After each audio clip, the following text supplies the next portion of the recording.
Okay, the time is now 5:30 p.m. Good evening and welcome to the September 15, 2025 Academic Achievement Committee meeting. I'm Jonathan Briggs, District 2 Representative and Chair of the Academic Achievement Committee. It is a pleasure to welcome you to our first committee meeting for the 2025-2026 school year. I would like to extend a special welcome to our new committee members and board representatives. A special shout out to Ms. Pamela Boozer Strother, District 3 Committee Vice Chair, for your recognition with MABE, who will be celebrated in about a month or so for her deep contribution as a school board member. We also have Mrs. Amy Olivo, District 4, Ms. Zakia Goins-McCants, District 8, and Ms. Ariel Lua Ajakaye, the student member of the board. And then, of course, we have Mr. Brandon Jackson, District 6, the chairman to the Board of Education ex officio. We're also pleased to have Dr. Judith White, Chief Academic Officer, Interim Superintendent Designee, along with her team, who will be leading tonight's presentations. As this is our first meeting of the school year, we'll begin with brief introductions for everyone present. We will start with board members, followed by administrative staff, and then board office staff. For those unable to join us live, a recording will be available on the PGCPS YouTube channel and on the Diligent website. So with that, we'll begin the process of roll call. Ms. Lopez, please call the roll. Oh, would you like for everybody to introduce or? Can we do the introductions after the roll call? Oh, okay, absolutely. Mr. Briggs, Present? Ms. Boozer Strother, Present. Mrs. Olivo, Present. Ms. Goins-McCants, Present. Ms. Ajakaye. Present. All right, there are 5 board members present. Okay, and with that, let's start with the introductions of everyone tonight. So I'll start off. I'm, again, Jonathan Briggs, District 2 Representative, Vice Chair of the Board, and Chair of the Academic Achievement Committee. And then I'll pass it to our board staff, and then administrative staff, and then finally board office staff for introductions tonight. Pamela Boozer Strother, Vice Chair of the Academic Achievement Committee and District 3 Board of Education member. Zakia Goins-McCants, Board of Education member representing District 8. Hi, Olivo, Board of Education member representing District 4. Good evening, everyone. My name is Ariel Lua Ajakaye, and I'm the student board member, and I represent all the students in our county. Good evening, everyone. I'm Judy White, Chief Academic Officer. Good evening, everyone. Carlotta Merrill, Chief of School Support and Leadership.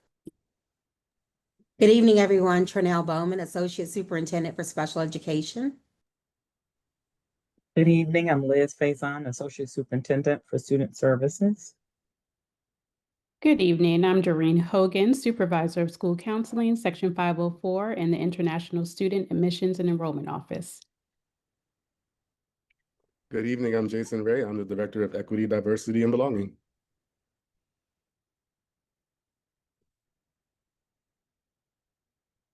And good evening, my name is Rosa Lopez, Administrative Secretary for the Board of Education Office. All right, thank you so much, everyone, for the introductions. We're going to move on to item 1.3, adoption of the meeting agenda. So if there are no objections, the committee shall adopt the September 15, 2025 meeting agenda. There being no objections, the meeting agenda is adopted.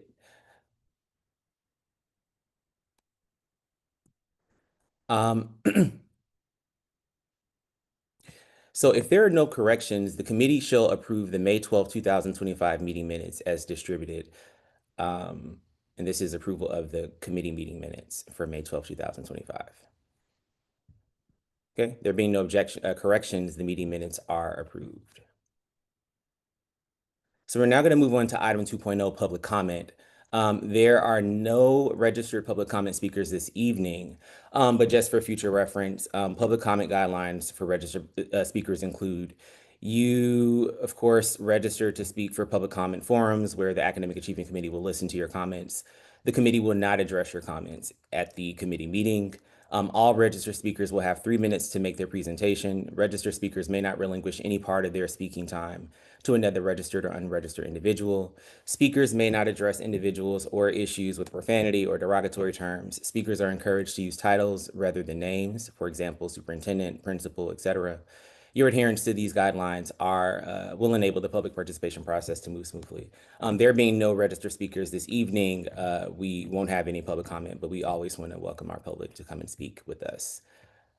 So we're going to move on to item 3.0, discussion items and presentations. And this will be really the crux of what we'll be discussing this evening. So item 3.1 is going to be special education focus for the 2025-2026 school year. I will now yield to Dr. Judith White, Chief Academic Officer, to introduce agenda item 3.1. So Dr. White. Good evening, everyone. It is a pleasure to be back in front of you, starting a wonderful new school year. So just to provide a little context for those who may be watching for the first time, this committee with Chairman Briggs has decided that there'll be 3 topics that we will attack this year, really 4, but 3, because we're going to couch special education and student services all this evening. And then we'll come back next month, we'll talk about CSI schools, and then the month after, we'll have an opportunity to look at community schools. What will then happen in December is all the data that we have as a system around academic achievement, we will come and bring forward to this group. So September, October, and November, it's really talking about the theory behind the plan of what we're going to do this year. Then we get to January, February, and March. Those 3 teams will come back each month talking about implementation. So they'll bring practitioners from the field, parents, administrators, teachers, to talk about what we proposed against what really happened. Then that will allow this group to come back together in April, now doing another data dive in the data that's available. And then in May, we'll have an opportunity to talk about what went well, what were barriers to the work, and how we'll make adjustments going into school year 26-27. We're excited because Dr. Joseph has put in play 5 big rocks this year. And those big rocks are literacy and mathematics, special education and multilingual learners. He's also put together dual enrollment and internships, chronic absenteeism, and organizational culture. Why is that important? Because everything we're going to talk about through this committee is impacted by one of those areas. So we are excited this evening. I have before you special education and student services. Each will take a turn talking about their theory, and then we will open it up after each one. Board Member Briggs, it's up to you if you want them to go back to back and save all the questions to the end, or if you want to take one at a time and then we'll ask questions. But we will start with Ms. Bowman. Okay, and Dr. White, before Ms. Bowman goes, let's just have the presentation and then question and answer and then presentation. And question and Perfect. answer. Yep, so Trinell, you'll go, we'll ask questions, and then Liz, you will follow. Thank you so much for the opportunity to present to you this evening. I know that Ms. Lopez is pulling up the slide deck that I will review with you this evening related to our special education focus for the 25-26 school year. Hope you all had an amazing summer. And we'll go ahead and get started. Again, thank you, Board of Education members, for your unwavering support for special education. We appreciate all that you do to support our students with disabilities in our district. So we do thank you for that.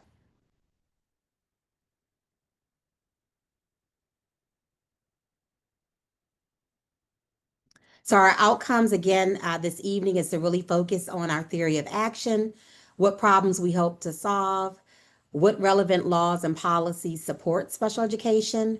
We're going to identify our data sources used to measure our success, challenges, and gaps this school year, and then identify our budgetary and financial implication for the work that we'll be doing. Our special education data as of October 1st, 2024, we had over 17,000 students with disabilities in Prince George's County Public Schools. The majority of our students, 73.8%, are in general education settings, at least 80% of the day or more. And our 3 highest prevalent disabilities in our district are students with specific learning disabilities that are impacted in reading, mathematics, and writing. You may also hear the terms dyslexia, dyscalculia, and dysgraphia. Our second prevalent disability category is autism at 23%, And then developmental delay is at 15% of our district data.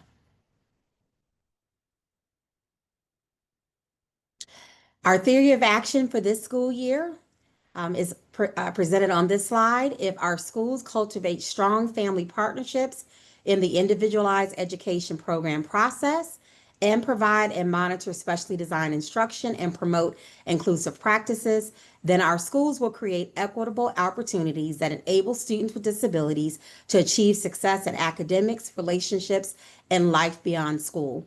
And it's very important that, we always begin with the end in mind. And so even for our youngest learners, it's important to be thinking about what those post-secondary outcomes will be for our students, and their K-12 education prepares them to go out and leave us and do wonderful and great and rewarding things, either as a career, a community, a trade, or even as a community member. When we look at our problems of practice, we know that as a district that we must strengthen support for our students with disabilities. That starts first with having positive family partnerships in the IEP process. You're going to hear a little bit more about that in a moment. We have to also ensure that students are receiving specially designed instruction.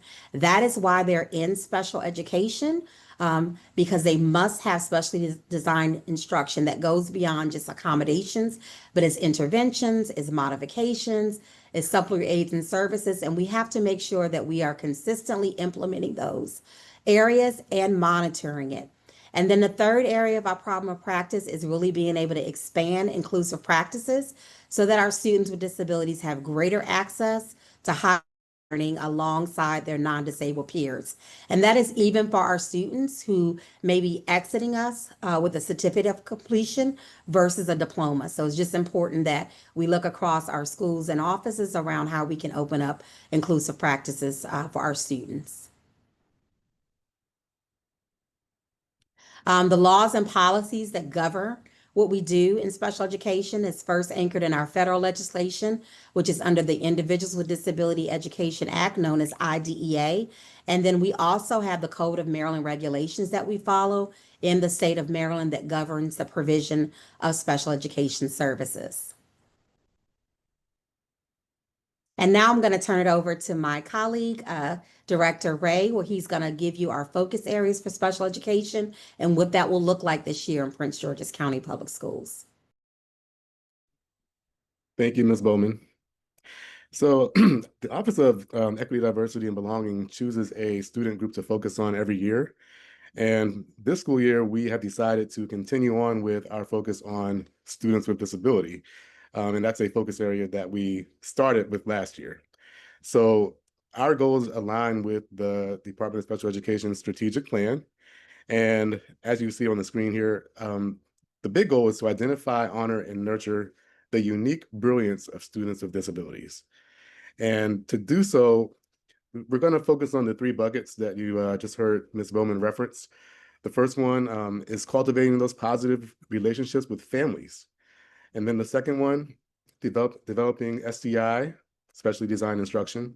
And the last one is promoting inclusive practices for students with disabilities. The first two buckets are really the concern of our schools. And then that last bucket, we are expanding to our central offices as well.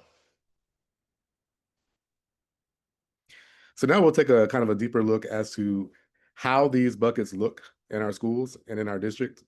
So with family partnerships, I want to begin by mentioning that prior to the school year, we had a summer learning series where we actually addressed each of those three buckets you just heard me refer to. And in the first module, we actually had families participate with staff for this volunteer learning opportunity. And during that session, families actually listened to staff express some of their challenges that they're having serving students with disabilities. We heard staff heard from families, and so it was kind of a dialogue. And one of the takeaways we got was that everyone wants more concrete ideas for what to do. So a lot of what you see here kind of spun off from that. So the first thing we're doing is we have our Summer Leadership Institute, where we actually had family engagement training. All PGCPS schools were asked to hold meet and greets for special education and families by September 30th. And those are underway. We have our results from the IEP parent surveys that targeted training and technical assistance to schools. We've had family representatives on the strategic planning work group and also participating in the climate survey interviews. The OEDB and the Department of Special Education, we are actually launching a PD on September 23rd that will address this topic in particular. All staff will look at family engagement and come away with concrete strategies to promote it within their schools. And then finally, the number of parent training offerings was increased through the Special Education Family Support Center. With regard to SDI, again, that's specially designed instruction. Right now, we're providing ongoing training and coaching on implementing and monitoring SDI, what it looks like in schools, and also what it is not, clearing up misconceptions about what that means. We've released a special education instructional planning considerations checklist for teachers and school leaders. We've included a special education instructional planning considerations document in the core content curriculum framework documents. We have the use of SDI look-fors. It's a fidelity tool with interventions, and it helps just to monitor training and implementation and coaching of SDI in our schools. And then lastly, continued partnership with the Department of Curriculum and Instruction to provide joint training for reading, English language arts, and mathematics. And then with our inclusive practices focus, well, we provided training during the summer learning series that I referred to previously. And in that training, staff got to brainstorm different ways to, first of all, understand students' strengths and use those as a platform to understand what it takes to actually have more inclusive environments. Principals were also trained, as well as assistant principals, during the Summer Leadership Institute. The Department of Curriculum and Instruction provides ongoing training to general education teachers around inclusive practices. And we have an inclusive practices guide for schools and for specialty program teachers. Sometimes we get asked, how do we keep equity at the forefront? How do we make sure that people are thinking about it and talking about it? Well, for 3 consecutive years now, we have decided to kind of roll out what we call equity minutes. And these are weekly blurbs that go out to our school-based equity leads, as well as principals, instructional directors, and various central office partners who have expressed an interest in equity work. So every week, our office thinks about some kind of information or provocative statement that could get people thinking about our focus area, different growth areas, different practices they could consider. And then we leave them with a question to kind of spark dialogue on their teams. And principals use these in their weekly newsletters. People talk about them in their staff meetings, and they get very wide coverage. So we're very happy about that.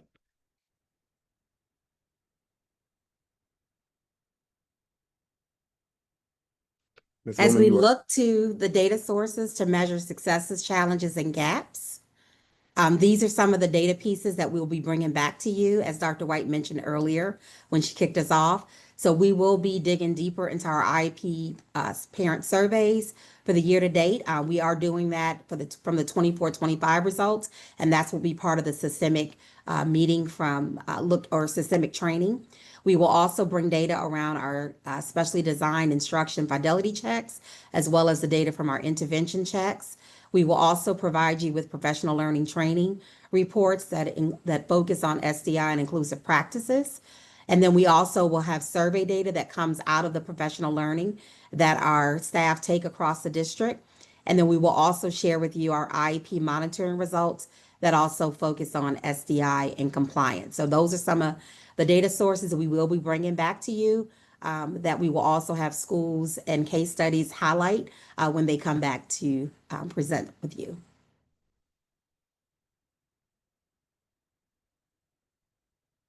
And then as we think about our budget for our focus areas, we know that we have general fund allocations, and we've highlighted those different pieces for you as it relates to staffing, classroom supplies, materials, student workshops, etc. We also know that we have restricted grants, so we are fortunate to get grant funding from the state, as well as through our Medicaid funding and our IDEA pass-through that comes from the federal government through the state. We know with these two buckets of funding that we're able to make investments that continue to reflect our district's commitment to cultivating positive family relationships, making sure that we are developing, implementing, and monitoring specially designed instruction, which is anchored in part of students' IEPs, and that these investments also allowed us to continue to promote inclusive practices. And so we know that where our budget is and looking at our return on investment in these three areas is something that's important, not only to our interim superintendent, as well as you as our Board of Education members. And now we'll pause for question and answers. And before we move to question and answers, I just wanted to point out a couple of things. So Board Member Briggs and Board Member Boozer Struthers, we talked about making sure that every presentation had certain things. So we talked about making sure we brought any laws that pertain to it, any budget implications. And so you'll find that over the next 3 months, everyone that presents will also present with that lens. But think about, so Superintendent Joseph, organizational culture. So when you think about special education, this presentation was about that. It's about how do you attack that narrative and how do we fight against making sure that we are loving this population, that we're identifying its brilliance, that we're working with staff to continue to keep this equity moment and opportunity at the forefront. Like to hear them talk about a meet and greet for the first time every single school before September 30th. It's really getting at that organizational culture to break apart so families know that we care and we want to do the best work we can. And so with that, I turn this presentation over to you for Q&A. Great. Thank you so much, Dr. White. Thank you so much, Ms. Bowman and Mr. Ray, for your presentations. And colleagues, I will now open the floor for discussion. So we'll each have 2 rounds, 2.5 minutes each. Please raise your hand. If you can't raise your hand for whatever reason, then just come off mute. Let me know that you're in the queue, and then I'll recognize you in the order of the raised hand or you acknowledging that you'd like to verbally be acknowledged. So are there any questions for Ms. Bowman and Mr. Ray or Dr. White?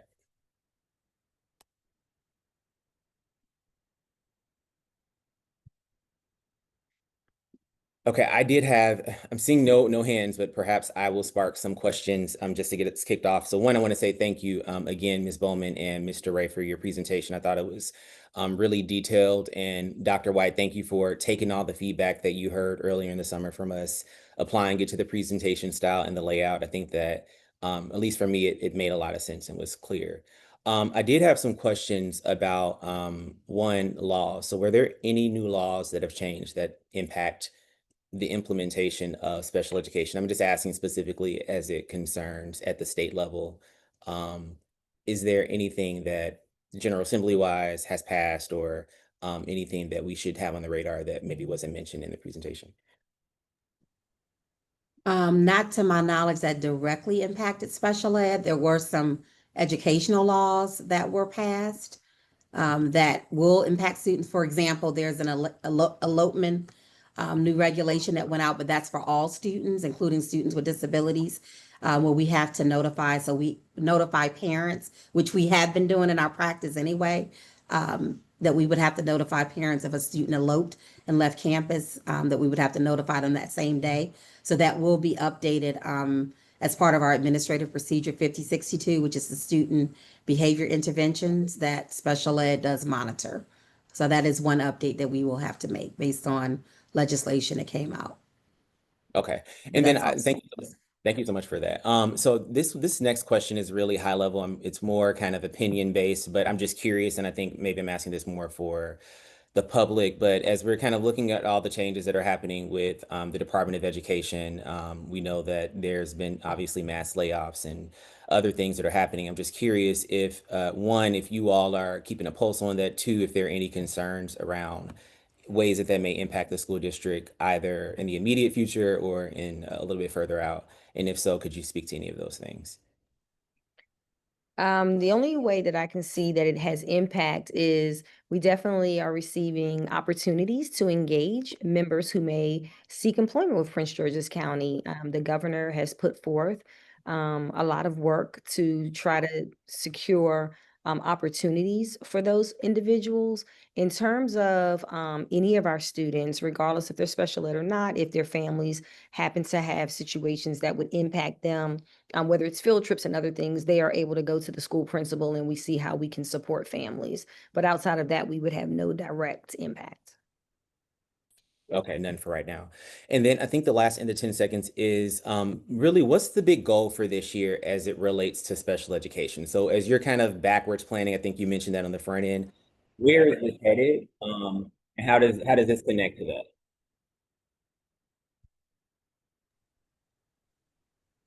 I'm sorry, Board Member Briggs, could you repeat that? Because the timer went off and I couldn't hear the tail end of. Yeah, the outro. So the question was, what is the big goal for special education for this year? And then how do these resources relate to that big goal? If you could just kind of piece that picture together for us. Yeah, so we've identified those 3 strategic focus areas that we do have around parent engagement, especially design instruction, as well as inclusive practices. When we really think about specially designed instruction, is making sure that we're implementing those IEPs. And as we think about student outcomes, is looking at our achievement data and hoping to see a connection of an increase with our achievement data for students who are taking our state assessments as well as our benchmark assessments. And so that would be something that we will be looking for as it relates to implementing SDI, that our student outcomes would increase. We'll see better results on students' intervention data. And ultimately, when students are in special ed, the goal is to exit them from special ed, right? That we're putting the necessary supports. We know that for some students, they will graduate as a student with a disability that's served under an IEP. But the ultimate goal is for us to put those supports for some students to be able to exit special ed ultimately. And then the other piece is to improve our academic achievement as it relates to our state assessments and our local assessments. The other thing I would just add to that, for me, that's one of the biggest, like I absolutely want students to achieve, but more important than that, I need our families to trust that we care about them, that the culture that we present to them, that we take time to listen. We don't have to always agree, but that we're respectful and that we understand their needs and our students' needs, and we're willing to come to the table to see how we can partner better.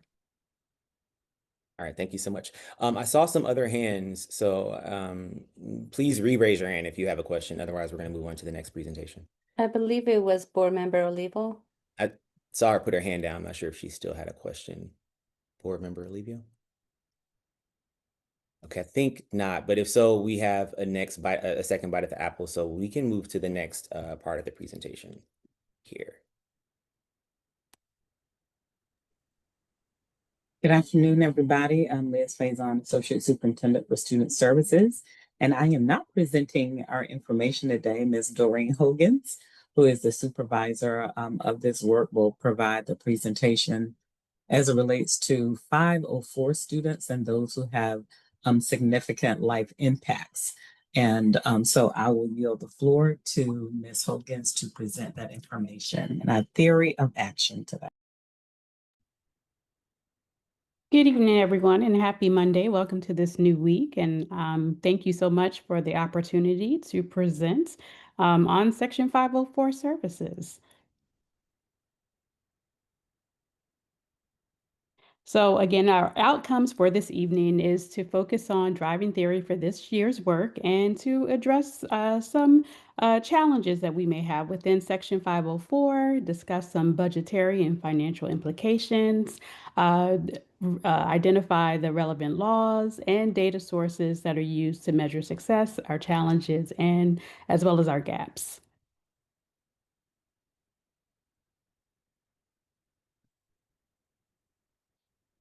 So the theory behind our work, as we are identifying what Section 504 and the impactful meaning that it has, we want to tie in. My team is tying in the implementation of Maryland Blueprint as it relates to Section 504. And if you turn to the next slide, you'll be able to see a breakdown of the theory of action, which includes translation of our theory and practice, which requires schools to create inclusive environments. Barriers are identified, migrated, and removed to ensure that equitable services are provided for all students. We then flow to collaborative processes where educators, families, and students, service personnel work together to develop individualized 504 plans. Then we move to the implementation of the 504 plans, which operationalizes equity through accommodations. And some sample accommodations would include preferential seating, extended time, assisted technology, and behavioral supports, and the outcome being that all students gain access to the general education curriculum. So before we go further, we just want to identify some data points within our district, and this is as of September 1st, 2025. We currently have 2,457 students with a 504 plan, and the top 5 incidences for impairment and disabilities include ADHD, generalized anxiety disorder, sickle cell anemia, diabetes, and depression. So our problem of practice within Section 504 and the implementation, data reveals recurring overdue meetings, which are school-based stakeholders, are sometimes out of compliance with meeting the annual review timeline, incomplete documentation, and a lack of standardized monitoring protocols. Also, limited integration of 504 support within tiered interventions, as well as the general education instruction. We also are excited to roll out a new platform in our existing database of Synergy, which is relatively new as well, in which all of our stakeholders will be able to work within the 504 platform and providing the annual review data, creating 504s, and disseminating information to instructional staff. As well as stakeholder frustration, where families sometimes often express concerns about being unclear with communication, delays in receiving accommodations, and limited transparency and decision-making while at the table. So again, we are connecting 504 services to blueprints, and I won't go into detail in reference to what that looks like specifically, but the presentation shows how 504 services are woven into blueprints such as Pillar 1, early childhood education, where we are prioritizing that our earliest learners receive the necessary accommodations to access the general education curriculum.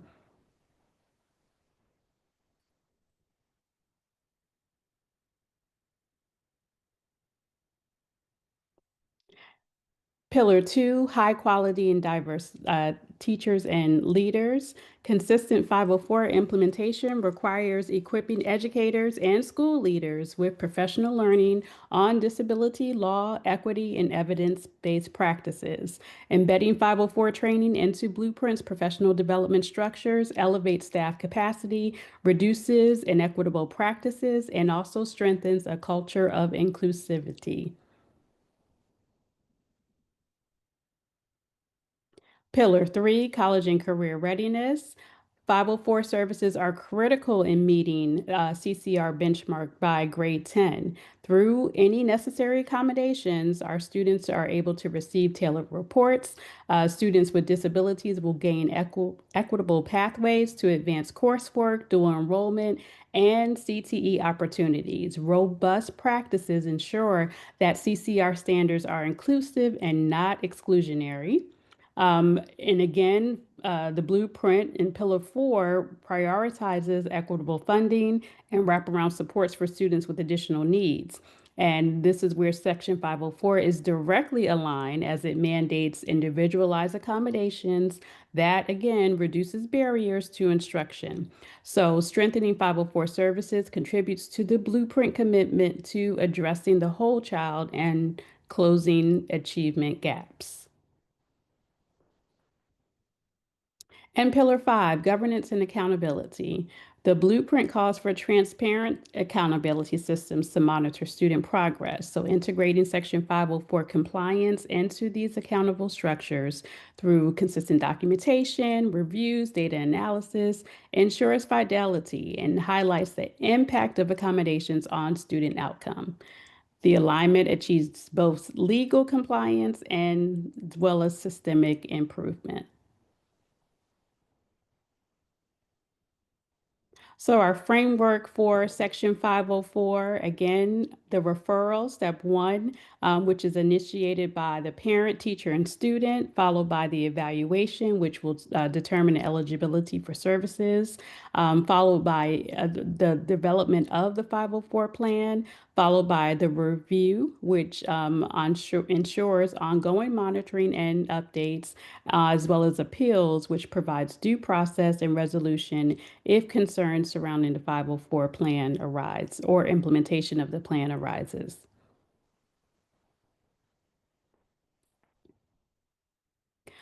PGCPS has developed a robust framework for referring, evaluation, plan development, and review and appeals, and according to the federal law. We leverage certain systems such as Synergy, such as Certify, to monitor the accommodations and to ensure the fidelity of Section 504 implementation across all schools. PGCPS and the Office of Student Services has provided targeted training to professional school counselors and Section 504 building facilitators to ensure effective implementation of Section 504 across all across the elementary, middle, and high school levels. Our staffing in central office currently consists of 2 instructional specialists, 1 compliance analyst, and additional budgetary implications, we do not have our own cost center nor funding beyond the allocation for possible compensatory services. And compensatory services is defined by the cost to settle certain complaints brought up by our families when 504 was not implemented with fidelity and we are out of compliance. The laws and policies that govern Section 504 would be Section 504 of the Rehabilitation Act of 1973, the Americans with Disabilities Act, or ADA, MSDE guidance under the blueprints, and PGCPS administrative procedures such as AP 5146. We also rely heavily on certain data sources, such as the reports that generate through Synergy, parent feedback surveys, monitoring and compliance audits, disciplinary data, and certified reports.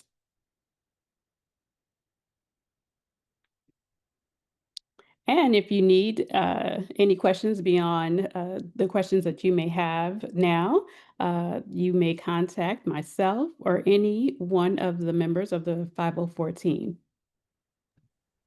So before we start Q&A for this section, I wanted you to understand the reason we connected the presentations. So oftentimes people think 504 is special ed and people think IEPs falls with 504 and they're 2 totally different things. And so we wanted to raise both of them up, build the capacity of our families to understand the difference of what happens, what falls under what, and then who services both of them.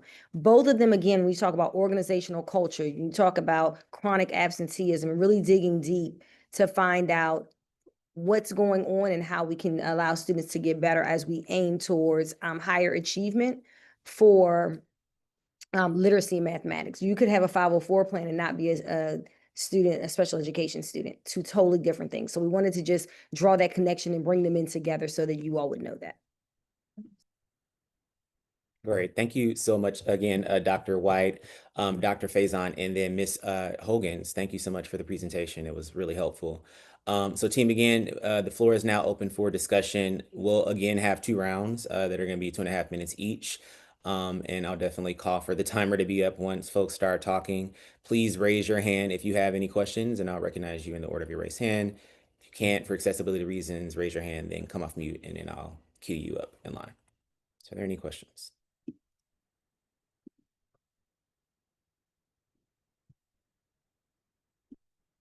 Okay, I just want to say, Dr. White, and team, I mean, really, thank you for demystifying the difference between special education and 504, because I do think that people lump them all together and just assume that they're all the same thing, and they're not.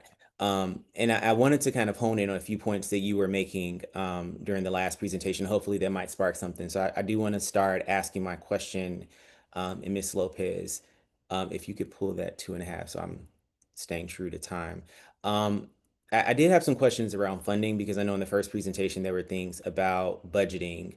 And so I was wondering if there were any concerns around SPED funding, and are we adequately funded for special education and for 504 plan, for our 504 program? And if not, can you speak to some concerns you may have there? So I'll jump in and I'll speak from a special education lens first, and I'll let Trinell jump in, and then Liz and Doreen definitely jump in on 504. So from a special ed lens, we plan, we have maintenance of effort. We plan to maintain that, but every year it's based on something. So the more vacancies, potentially, the more comp services, potentially.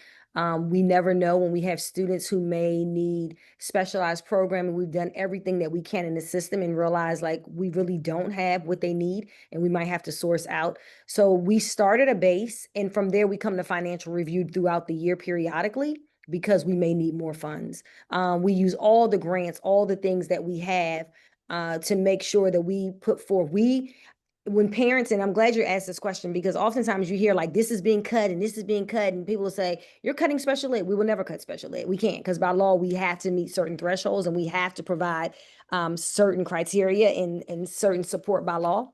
So that means sometimes that every year, like you'll see our special education funding actually has gone up way more this year than it was last year, because of certain things, because of the number of vacancies, because of the amount of comp services, because of the number of students that may qualify for ESY. So if ever we get to a place where we don't have enough, we come to financial review, because we have to have it to fulfill the services.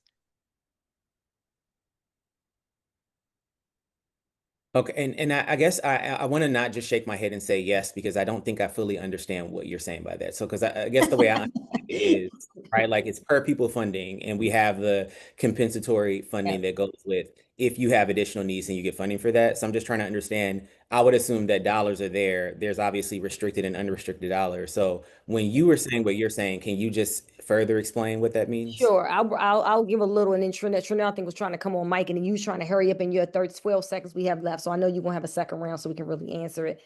But we start out with like you said, per pupil. We're gonna get that. We're gonna make sure we start out with lock staffing. We're gonna have that, because that's based on what's needed to fulfill an IEP. We have a certain staffing formula that comes before this board every year. It's an actual document that talks about how we staff. So based on that IEP, because that IEP is a moving target, it's going to press our funds differently every single year. So then we say, okay, we have vacancies. So every time we have vacancies, it is our obligation to bring forth a team to look at every single student's data that's had a teacher with a vacancy, following a rubric, a plan of action, going through to see, did that student have a loss by how they're performing based on the vacancy? If the answer to that is yes, then we have to put in other services to make up for what the student would not have had. And it's not an hour to hour. So a lot of parents think like, my student missed a teacher, so that's 50 hours. It might not be 50 hours because we don't do hour to hour, but there is a comp services provided to that family and to those students. And then Trinell, jump in, because you'll speak about other ways that we have to break apart of funding that we can't, quote unquote, know sometimes offhand. Yeah. So I would just say historically, one of the big pieces, as Dr. White indicated, was just our enrollment. So as our population shifts, that may require additional staffing. So for example, you saw that our autism population is at 23%, and that is a 3% increase over last year. If we look at elementary and how we staff, there's a certain amount of FTEs that we have to staff those programs. We know that as looking at our enrollment, as we just did rebalancing, that there are additional FTEs we may need in the future as we prepare and look at our budget, or we may have to give up some things around service delivery. When I say give up, we have a staffing committee that has worked really hard to look at how we staff. And there are some conversations that we'll be having this school year around, are there some shifts in our service delivery that will allow us to still meet the needs of students, but maybe not meet it at the same level of the same FTE, because maybe we're going to shift in the way that we provide services. So one example I can give you is when we look at our core content areas at the secondary level, we have provided co-teachers in pretty much every configuration of a lot of our different courses. Some of those courses are not courses, they're graduation requirements, but some of those courses may not have high stakes testing with it. And so is there a way that we can look at how we do co-teaching in differentiated aquatics class, or a certain class that we can pull out a teacher, put in a pair? So those are the things that we grapple with. But as our enrollment increases, as Dr. White says, we have to then meet that guideline. So either we're shifting the staffing guideline, or we were requesting more positions based on the enrollment across the district. And then, as you know, with our vacancies, there's definitely an impact from a fiscal standpoint around compensatory services that we must provide when students are impacted. Contracted services has gone up. I think we came before you last spring around interpreters. That dollar amount has gone from $55 a year, $55 an hour, to about $110. It's doubled in the last few years. So even as we look at our contracted services, the bottom line rate that we were paying 2 years ago or 3 years ago has gone up each year. And so that's another factor that plays in to how we provide funding for special ed. Okay, thank you so much, Ms. Bowman. I see a colleague's hand up, so I'm going to go to Vice Chair Boozer Struther. Thank you so much. So I've been pretty interested in the last few years on neurodiversity and mental health in the system, and the overall kind of commitment to the concept of neurodiversity being part of all aspects of our education and culture, and knowledge of our educators. And I'm looking at the numbers of the actual 504 plans of 1,264 for ADHD. And I think there's probably a lot of public health statistics that would say that there are a lot of students who are never assessed or identified and receiving services who are neurodiverse. I was wondering, as you look towards, and we're seeing models, and I bring this up because the Maryland Association of Boards of Ed actually happened to highlight an article last week on students who are doing peer work in a high school around supports of neurodiversity. So getting back to the climate and culture piece, as you look to the next strategic plan, would you say that this neurodiversity as a whole is emerging as a big bucket area of where PGCPS can head? Would it be helpful for the board to do one of our focused work groups on this topic and bring in stakeholders to kind of get some data and get some movement? That would, hopefully that's enough for some response. Thank you. I'm going to yield to my student service colleagues. What I will say, just thinking about neurodivergent and mental health, is one of the big pushes that we've had in special ed and in student services, and I'll let them talk a little bit about that, is just the whole social emotional well-being, and making sure that we have calming corners and calming rooms and calming stations across our district, because we know that is something that we've really been pushing around, that social emotional, and really thinking about the mental well-being. But I just want to yield to my colleagues to kind of talk about just district-wide, because they have really the last 2 years, I think, have done a tremendous job with just thinking about the social, emotional, mental health, which really plays into students who are neurodivergent. So I'll yield to either Ms. Hogan's or Dr. Faison around that. Yeah, I'll start. I love the neurodivergent conversation, and I do agree that there are lots of students who may fall in that category, who may be undiagnosed or may be really unfamiliar with what neurodivergent really is. And we did come into partnership with NeuroBlooms that talked about the brain and what it looks like for a student who's depressed, or a student who has ADHD, or for a student who has anxiety. And our mental health clinicians, as Trinell has stated, really are working with families to kind of normalize those types of things and to be more help seeking for students who may think a little differently, who may require something differently. And as you noted, the biggest bucket out of the top 5 is, students who have some of those neurodivergent symptoms. They learn differently, think differently. And so I do believe it is emerging. We see it at our American School Counseling Association conferences.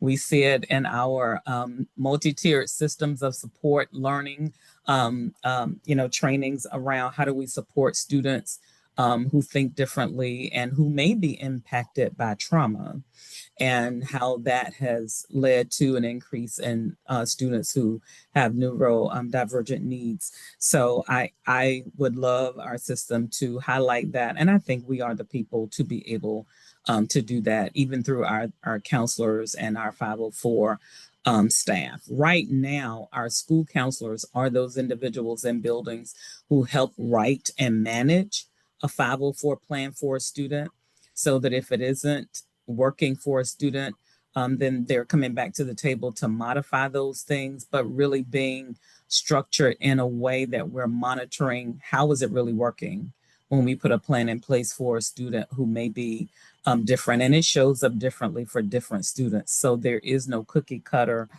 type of plan. ADHD shows up differently for students. Some may be more impulsive, some may be more inattentive or more hyper. So not having this one size fits all students, but really getting to know students and how it shows up for them. So I love the conversation and welcome, more focus on that for a district as a whole.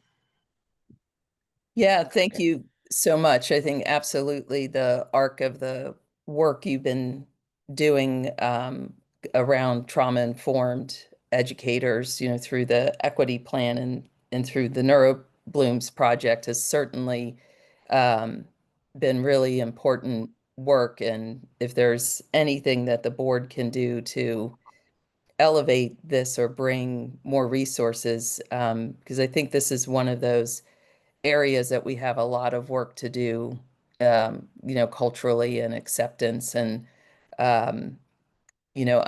understanding, and like you noted, the differences of how it shows up could also, be labeled behavior. And I know that our educators are, have really let us know that student behavior is has had quite a negative impact on their professional life, and anything we can do to help educators also identify know what these behaviors are and know the root could help the educators understand their next steps as well. So I see a lot of value in elevating this as we look to the next 5-year strategic plan. Yeah, Vice Thank Chair you. Boozer-Strother, thank you. And I want to say that I think if you have more that you may want to share about this issue, then we can have it in a round 2, because there may be more follow-up questions that you may have for that. I thought that was a really helpful conversation. Are there other questions for this first round of discussion?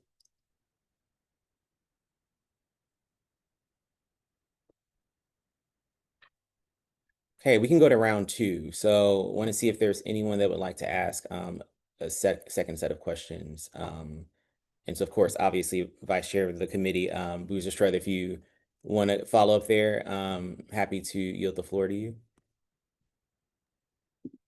I don't have anything else to offer except that, as I'm, my final year on the board, this is somewhere where I'm offering to help make an impact, so I think that's basically where I'm coming from. Is I know I've had the privilege of being here for Dr. Faison's leadership through some of these steps that I would certainly like to lend something before I depart the board. So thanks. Great. Thank you so much for that. I did have a second round question. If I don't see any other hands, I don't want to, dominate the floor here. So obviously, even if you don't feel, I want to say this because maybe this is just something to be said, but even if you don't feel like you have a fully formulated question, it is good to ask these because I think ultimately they help to kind of guide the direction of the work that we're doing. So I'll again have a question here, which is, and this is maybe for Dr. White or for others, but there was a statement about how we want to, or really the goal is to have families trust that the school district cares about them and understands their needs. So if a family is explicitly looking to see the ways that PGCPS is rebuilding trust with the community, what should they expect to see, or what does that look like? If we're just saying explicitly, that's the goal here. So I think in the most simplest terms is when a family reaches out, we respond. When it's a family's expectation that we send meeting notices before and follow our own processes, that we do that. That when we say to a family, oh, I'm in receipt of your email and I'll respond to you on September 30th, that by September 30th, I've done that. And so, and more importantly than anything, when we're wrong, we admit that. Right? Because oftentimes we're wrong and we just double down on being wrong versus simply saying, we apologize, like we missed the mark, and laying out what we need to do to be better. And I think it's, we by no means are perfect. And we have some scenarios where the system is wrong, but I really want to say to families, but we have a lot of places where it's going right. But we want everyone. If we have one kid and it's not going right, that means that as a system, there's work to be done. And so first and foremost, can we just be a system of our word? Can a family trust that when we say we'll reach back out, that we're going to do that? When we say we'll take your student from point A to point Z, that we'll do that. When we say we're going to continue to find staff, that we're going to be committed to do that. Thank you so much for that. I really love that that's a goal. I'm not sure if others wanted to share too. So. Yeah, and then Dr. Merrill, I think, wanted to jump in. And I just also want to say that remembering that our special needs population and 504 students are special students to these families. And so not that all of our students are not, but keeping in mind the sensitivity and the nature of that as we service our parents. And so often the calls that we're receiving is about how they're treated. And so working with our staff to create cultures and climates where parents are welcome and that they're treated with the respect and dignity that they deserve. And so that is one of the things that we've heard from families, and that we're ensuring that we're working with all of our staff to ensure that they create that positive environment with their families. Thank you for that. Board Member Olivo. Thank you, Chair Briggs.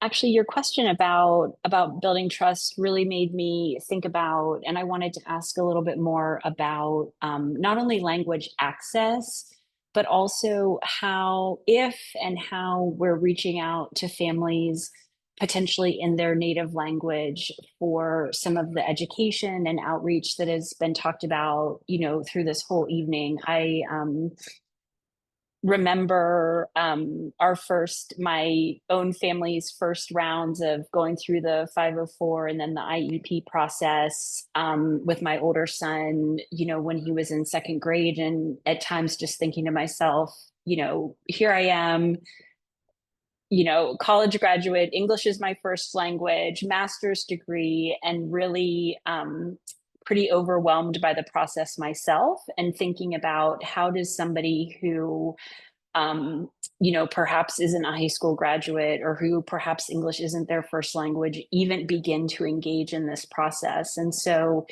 I really appreciated the answer about, we get back to people who reach out to us, but with this building trust and the education, I'd love to hear a little bit more about how we are maybe being proactive, especially with some families for whom English is not their first language. So I'll start and then Trinell jump in because I know you work very closely with our interpretation office and in that piece. But what I will say is, so one of the things Dr. Joseph has challenged us to is what are all the opportunities? So we started the year with the town hall for families to know how to start. We are on a mad campaign around our family support center because even if you go to your school, we want a triage of sorts, like where here's a place that you can always come and we're going to get it to the right place to answer the questions. We never want a family to be stuck out there not knowing. And then Trinell, can you speak to, you or Liz, speak to how we use our interpreter services, what languages, and then how we communicate with families that need support. The other last thing I just want to say before you start, we also listen to our families. So when Trinell has created documents, and I remember we did a whole document for the Board of Ed to understand special ed, and we did a whole parent resource. And the one thing the parent came back with, and she said, what are all these words? What do they mean? And it was like, like we say it so much, we know, but how do you make that so simple? And even in an IEP meeting, how do we started doing a survey because we want parents' voice. Like, did they listen to you? Did what you say make a difference at the table? So Trinell, I'll turn it over to you. This is a perfect segue into our Systemic Professional Development Day on September 23rd. So one of the things that we get back as part of our summer series with our parents and our staff was give us clear examples of how do we engage parents? What does it look like? So our tip number one is on prioritizing clear and respectful communication. And in that, we talk about the strategies around using plain language, avoiding acronyms, using interpretative services. So we actually worked with Dr. Love's office. So thank you, Jennifer Love. I know she's not with us, but she has provided a tips document on how school teams can request interpreters, how they can utilize language links if there's a quick conversation they need to have with a parent. And so that is a resource that we are unpacking on our Systemic Professional Development Day that is mandatory across our district. So thank you for that question. And that is a tip that we got from the field from our families, and we have incorporated it into our training. Thank you so much.